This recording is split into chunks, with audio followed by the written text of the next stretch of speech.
السلام علیکم ناظرین، میں ہوں محمد اشفاق اور آپ دیکھ رہے ہیں ہمارا چینل لاو آف پیپل۔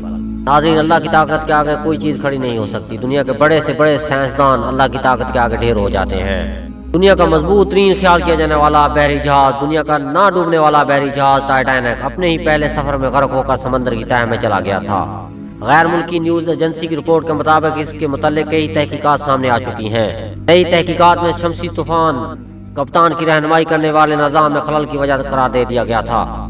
ٹائٹینک کے ڈوبنے کی بہت سی وجوہات بیان کی جاتی ہیں، تاہم اب امریکی ماہرین نے دعویٰ کیا ہے کہ شمسی طوفان نے کپتان کی رہنمائی کرنے والے آلہ میں خلل ڈالا تھا۔ تحقیق میں بتایا گیا کہ شمسی طوفان کے باعث جہاز میں کپتان کی رہنمائی کرنے والا نظام متاثر ہوا اور جہاز چٹان سے ٹکرا کر تباہ ہو گیا۔ کپتان کی طرف سے وائرلیس کے ذریعے بھیجے گئے پیغامات بھی اپنی منزل تک نہ پہنچ سکے۔ بدقسمت جہاز کے ڈوبنے پر ٹائٹینک جیسی مقبول فلم بھی بنائی گئی۔ کچھ عرصہ قبل ماہرین نے یہ بھی دعویٰ کیا تھا کہ ٹائٹینک کے ڈوبنے کی وجہ اس کے برفانی گلیشیئر سے ٹکرانا نہیں بلکہ جہاز میں ہولناک آتش زدگی تھی۔ توڑے سے ٹکرانے سے قبل ہی اس کا ڈھانچہ آگ لگنے کی وجہ سے انتہائی کمزور ہو چکا تھا۔ RMS ٹائٹینک 1912 میں بحیرہ قانوس میں کینیڈا کے قریب برفانی تودے سے ٹکرانے کے بعد تباہ ہوا تھا۔ حادثے میں 2500 افراد جان سے گئے تھے۔ وہی جہاز جس کو نہ ڈوبنے والا جہاز کہا جاتا تھا، اللہ نے ڈبو کر دکھایا۔